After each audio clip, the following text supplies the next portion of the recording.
ಜಿ5 app download ಮಾಡಿ ಮತ್ತು ಸಂಪೂರ್ಣ ಸಂಚಿಕೆಗಳನ್ನು ಉಚಿತವಾಗಿ ನೋಡಿ. ದೀಪೇಶ್ವರಿ, ಅಭಯ್ ಮತಿಗೆ ಅಪಾಯ ಆಗಿದೆ. ಅವ್ರು ಮೊದಲಿನ ಥರ ಆಗಬೇಕು ಅಂದರೆ ಅದಕ್ಕೆ ನೀನೇ ಪರಿಹಾರ ಹೇಳಬೇಕು.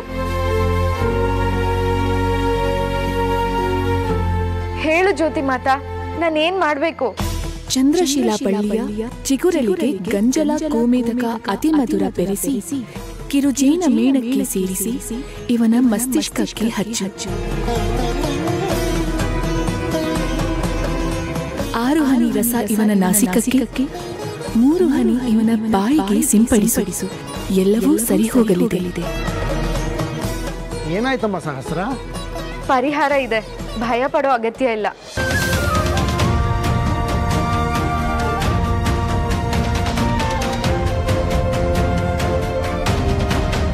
ಅದೇನು ಬೇಗ ಪರಿಹಾರ ಕೊಟ್ಬಿಡಮ್ಮ. ಅಭಯ್ ಸರಿ ಹೋಗದೆ ಆ ನಾಗಿಣಿನ ಕಂಡುಹಿಡಿಯೋದು ಸಾಧ್ಯ ಇಲ್ಲ. ಯಾಕೆ ಅಂದರೆ ನಾಗಿಣಿನ ಸರಿಯಾಗಿ ನೋಡಿದವನು ಅಭಯ್ ಮಾತ್ರ. ನಾನು ನೋಡಿದ್ದೀನಿ.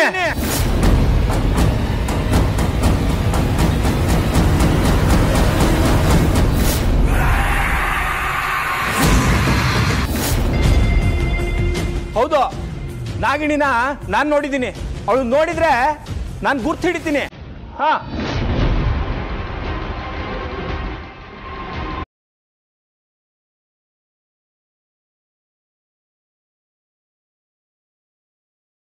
ಶತಶೃಂಗ, ನಿನ್ನ ಕಣಿಗೆ ಏನಾಯ್ತು? ಅದು ಅಯ್ಯೋ, ನಮ್ಮ ದೇವತೆ ಕಣ್ಣಮ್ಮ ಒಂದು ಕಣ್ಣಲ್ಲಿ ಇರ್ಬೇಕಾದ್ರೆ ಅದನ್ನ ನೋಡ್ಕೊಂಡು ನಾನು ಹೆಂಗಿರ್ಲಿ? ಅದಕ್ಕೆ ನನ್ನ ಕಣ್ಣನ್ನು ತಿವಿದ್ಬಿಟ್ಟು ಅಮ್ಮನವ್ರ ಪಾದಕ್ಕೆ ಅರ್ಪಿಸ್ಬಿಟ್ಟೆ.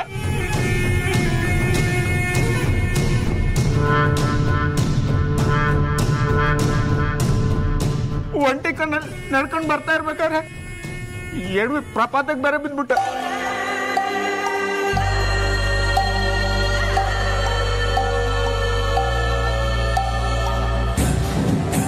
ಹೋದ ಜನ್ಮದಲ್ಲಿ ನಾಗಿಣಿ ಕಣ್ಣಮ್ಮನ ಕಣ್ಣು ಕಿತ್ಕೊಂಡು ಹೋಗ್ತಾ ಇರ್ಬೇಕಾದ್ರೆ ನಾನು ಅಡ್ಡ ಬಂದೆ.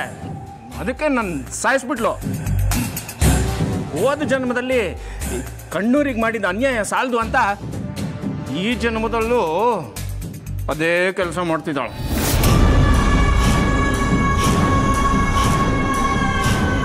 ಬೃಂದಾವನದ ಹಾಗಿದ್ದ ಈ ಕಣ್ಣೂರನ್ನ ಹುಡುಗಾಡಿನಾಗಿ ಮಾಡ್ಬಿಟ್ಲು ಆ ರಾಕ್ಷಸಿ ನಾಗಿಣಿ. ಅವಳು ಎಲ್ಲೇ ಇದ್ರು ಹೇಗೆ ಇದ್ರು ನಾನು ಗುರ್ತಿಡ್ತೀನಿ.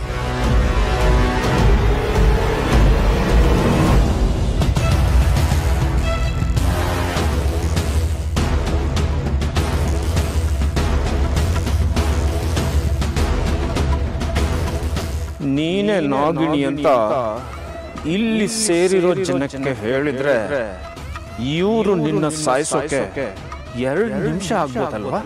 ಹೇಳೋ ಕೆಲಸ ಮಾಡಿದ್ರೆ ಮರುಕ್ಷಣದಲ್ಲಿ ನಿನ್ನ ಸಾವಾಗುತ್ತೆ ಶತಶೃಂಗ. ಜಿ5 ಆಪ್ ಡೌನ್ಲೋಡ್ ಮಾಡಿ ಎಲ್ಲಾ ಸಂಚಿಕೆಗಳನ್ನು ಸಂಪೂರ್ಣ ಉಚಿತವಾಗಿ ನೋಡಿ.